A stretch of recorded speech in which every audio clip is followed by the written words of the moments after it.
Voltamos com o programa Saúde em Dia e hoje com a presença do médico mastologista Dr. Ricardo Laier Franco. Ricardo, antes dos comerciais eu te perguntei, quem tem câncer de mama é uma sentença de morte? O que você diz disso? Bom, isso aí, felizmente, nós já temos várias pesquisas publicadas nesse assunto. A principal e a mais importante foi publicada em janeiro de 2009, mostrando o quê? Que hoje, das mulheres que têm câncer de mama, menos de 20% vão falecer da doença. Ou seja, se você pegar todos os casos, o índice de cura vai superar os 80%. Então, essa é uma resposta muito boa, né?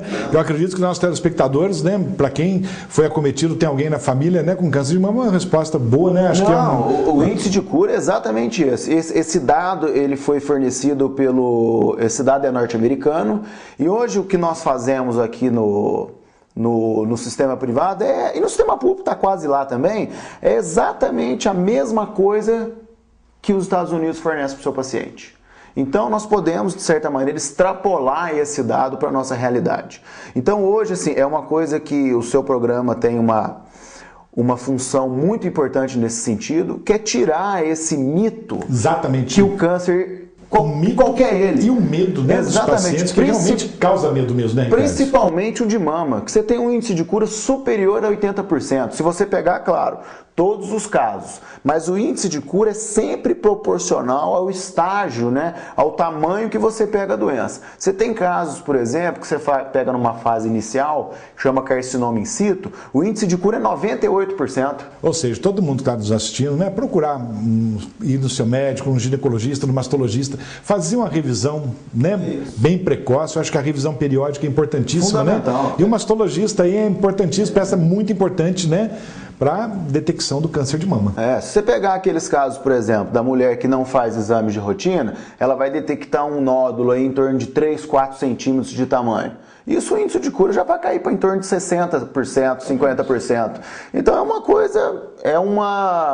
uma coisa muito proporcional.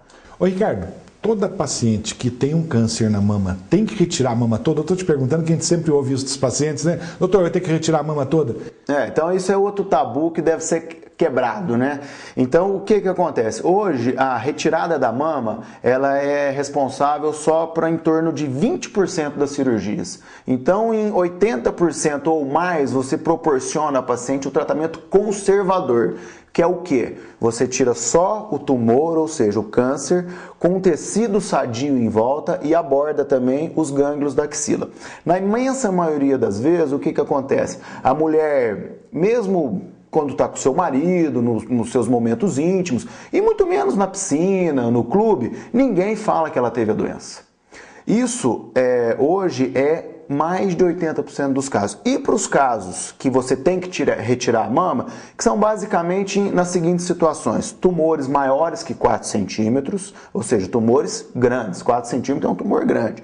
Tumores que infiltraram a pele da mama e aquela paciente que não pode fazer radioterapia, que é, via de regra, a paciente que tem lúpus e esclerodermia e a paciente que já fez radioterapia por algum motivo na região do tronco. Essas pacientes que têm que remover a mama, já há alguns anos é feita uma reconstrução de mama no mesmo ato cirúrgico.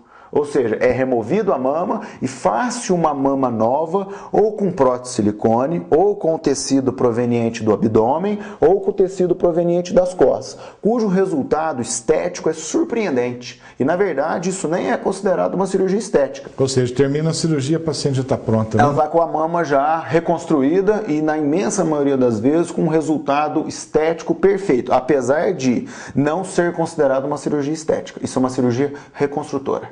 Exatamente, pelo menos para o ego do paciente, né? A paciente não se sentir bem, não se sentir mutilada, digamos assim. É fundamental. Quando eu iniciei minha carreira, a gente é mais jovem, né? Então, via de regra, eu discutia muito isso, né? Eu propunha muito essa discussão, fazer a reconstrução imediata ou depois. Hoje eu tenho sido até mais restrito.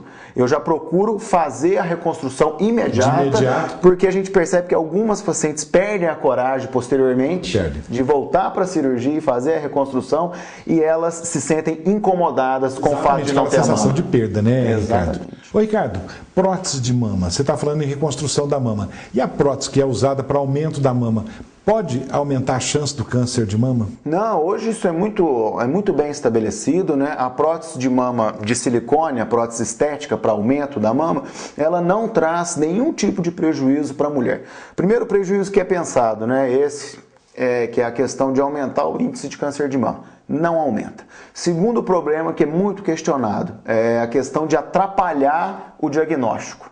Exatamente. Então a questão é o seguinte, então mulher que tem prótese de mama e tem câncer de mama, esse câncer é diagnosticado mais tardiamente do que a mulher que não tem prótese?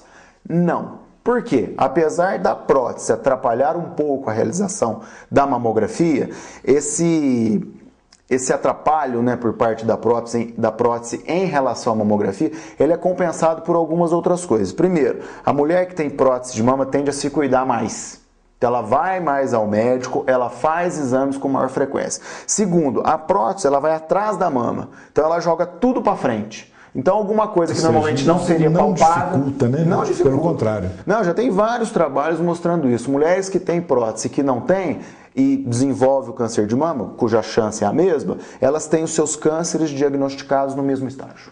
E essa prótese tem que ser trocada de tempo em tempo, Ricardo, ou não? Isso era uma cultura que existia, né? Que a cada 10 anos a prótese estética tem que ser trocada. Isso não existe, tá? Hoje a prótese silicone já está na sua terceira geração de prótese. Então hoje uma prótese, do ponto de vista físico e químico, a durabilidade média dela é em torno de 17 anos. Não que com 17 anos tenha que trocar, mas você só troca basicamente em 3 situações. Ou se a mulher ficar insatisfeita com aquele tamanho, quer colocar uma maior ou uma menor, ou se a prótese sofreu uma coisa que chama ruptura, né? A prótese pode acontecer, né? Pode acontecer de romper, a chance é pequena. Ou a complicação mais frequente que chama contratura capsular, que quando a mulher coloca uma prótese é formada uma cápsula. Próprio corpo, isso todas as mulheres vão ter. E essa cápsula pode contrair. Aí a prótese fica enrijecida e sobe. Aí tem que trocar porque dói e o resultado estético tem que trocar. Ricardo, vamos responder algumas perguntas dos nossos telespectadores? Jean, vamos lá? Primeira pergunta? Doutor Ricardo, eu gostaria de saber se o homem também pode ter o câncer de mama. Sim, Suzana. O câncer de mama ele ocorre nos homens também. A diferença é que a incidência dele é muito mais baixa do que nas mulheres. Então hoje o câncer de mama em homem, o câncer de mama masculino, ele gira em torno de 0,8 a 1% dos casos que acontecem na mulher. Então a incidência realmente é muito baixa, daí o motivo pelo qual o homem não fazer exame rotineiramente. Próxima pergunta, Jean. Doutor Ricardo, qual que é a porcentagem de cura para o câncer de mama? Bom, dona Sirlene, então isso é uma pergunta que a gente adora responder porque a expectativa e a perspectiva é a melhor possível. Hoje os índices de cura de câncer de mama são superiores a 80%, ou seja, menos de 20% das mulheres que têm câncer de mama hoje estão falecendo dessa doença. Próxima pergunta, Jean. Eu gostaria de saber se o câncer no começo tem cura. Sim, dona Célia, felizmente o índice geral é esse que a gente passou, de em torno de um pouco mais de 80%, mas dependendo do estágio que você pega, que é uma fase que chama carcinoma in situ, o índice de cura chega a 98%. Então hoje a regra do câncer de mama é curar. A exceção e o menos provável é a paciente falecer da doença. Próxima pergunta. Gostaria muito de saber se o câncer de mama é hereditário. Mariela, então isso aí é uma questão muito clara e é uma questão que a maioria das pessoas confundem. Conforme nós conversamos aqui, somente 20% das mulheres que têm câncer de mama tem algum parente que também tem. Ou seja, 80% dos casos de câncer de mama não tem ninguém na família que teve a doença. Tem mais alguma pergunta, Jean? Com quantos anos a mulher deve fazer a primeira mamografia? Maísa, é o seguinte, isso é muito claro na literatura, essa recomendação é a partir dos 40 anos para mulher assintomática, ou seja, que não tem sintomas, ela deve realizar mamografia uma vez por ano a partir dos 40 anos. E também aquela que não tem forte história familiar. Aquela que tem forte história familiar, ou seja, pelo menos 2 parentes de primeiro grau, ela deve iniciar numa idade mais precoce. Pega a idade da pessoa que teve a doença mais precocemente, tira 10 anos e os parentes de primeiro grau vão começar com aquela idade. Próxima pergunta, Jean. Gostaria de saber se vazamento de líquido do seio pode ser sinal de câncer. Bom, dona Maria Auxiliadora, esse é um sintoma que normalmente preocupa muito a mulher, mas felizmente, na maioria das vezes, esse vazamento, que chama derrame papilar, ele é fisiológico, ou seja, ele tem outras causas que não são uma doença. É por alteração hormonal, o ducto está mais dilatado. Agora, tem o derrame também, ou o vazamento, patológico. Esse deve ser investigado, que é qual? Aquele que acontece espontaneamente, por um único canalzinho, de um único lado, que ele é persistente, ou seja, ele está sempre saindo, e ele é ou transparente, clarinho, ou com sangue. Tem mais alguma pergunta, Jean? Como eu posso prevenir o câncer de mama? Bom, por hoje é só, até a próxima semana. Se Deus quiser, Erika.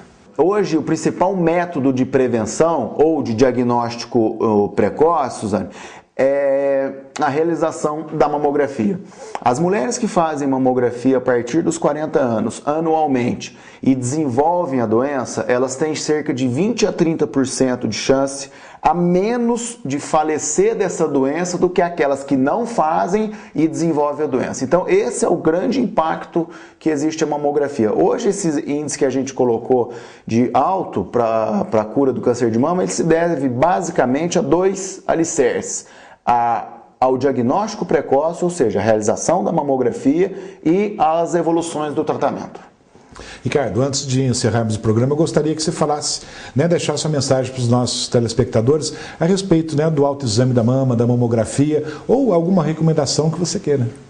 Hoje, então, a todos os telespectadores, é muito importante o quê? Nós temos hoje que o câncer de mama é a doença mais comum da mulher. Então é uma questão de incidência. Como é a doença mais comum, a única maneira que nós temos de diminuir o impacto dela é através do diagnóstico precoce. Então você, mulher, aos 20 anos inicie o autoexame e também estimule o seu médico a fazer o exame da mama.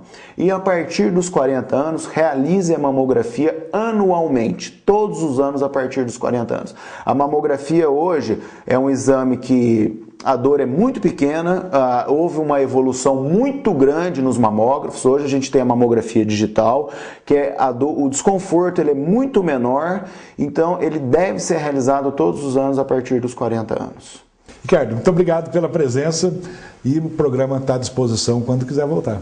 Eu que agradeço, Luciano, é um grande prazer estar aqui com você e poder levar algumas informações para os telespectadores de Poços e região. Se Deus quiser. Chegamos então ao final de mais um programa Saúde em Dia. Fiquem com Deus e até a próxima semana.